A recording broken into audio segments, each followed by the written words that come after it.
Just had a rider and he's telling me about he's had a painting and decorating business for 6 years now. He's quite successful. He said he's in the car with me now catching an Uber because his van has been stolen. I said, really? I said, well, they steal your van? He said, yeah, they lifted it up on one of those recovery vehicles.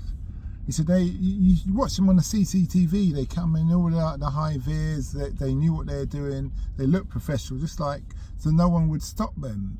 No one thinks to stop them. It's just like the van hasn't been paid for, there's got a problem, and it's outside the site where I was working. I said, ah.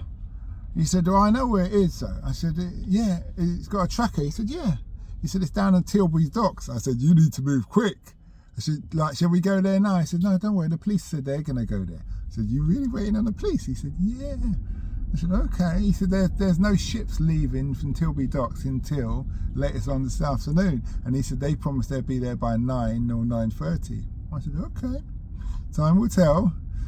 He said, then a motorbike went spinning by and he said, I miss motorbikes, but I had to get rid of it because of the missus.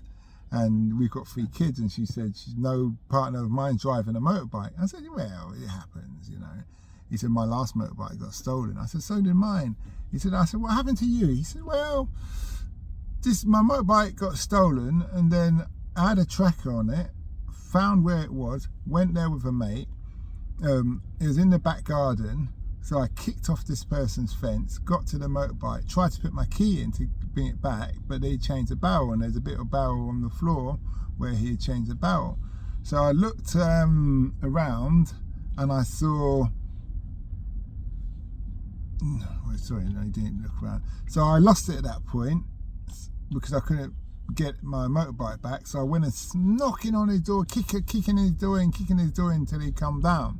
So he come down, he said, I just beat the living daylights out of him. He said, I ended up doing 6 months in jail because of that. I said, really? I said, what for? Didn't you, you know, he's stolen from you, give him a slap. He said, well, the policeman said to me, why didn't you just give him a couple of slaps and then you would have never been charged? But because you really laid into him, and I said, well, how old is he? He said, about 16, 17. I said, oh, that's not good. That's not good. That's like you're beating up a minor. He said, yeah, when I was in court, I was seeing him sitting there. I thought, I've just beaten up a child. He wasn't a big guy himself. He's quite small, but he was a friendly guy. And now his head's clear. He's thinking, I wish I'd handled it differently. Fair enough. I said, but it's funny how the thief gets to press charges for getting a beating, even though they're a thief. They should have just held the thief beating and just, you know, but he's young and people are who they are. I said, what did you learn from that experience? He said, well, you know, try and keep a level head. I said, so are you going to go and get your van back? He said, no, I'm not going to bother. I said, what I learned from that experience is if you're going to go somewhere, take people who can keep the situation under control in case you're losing your, losing your temper. I said, why don't you just send your people to go and get the van? He said, yeah, that's what they said. But I thought, no, let the police handle it. So I don't want to do time away from my kids again. I said, fair enough.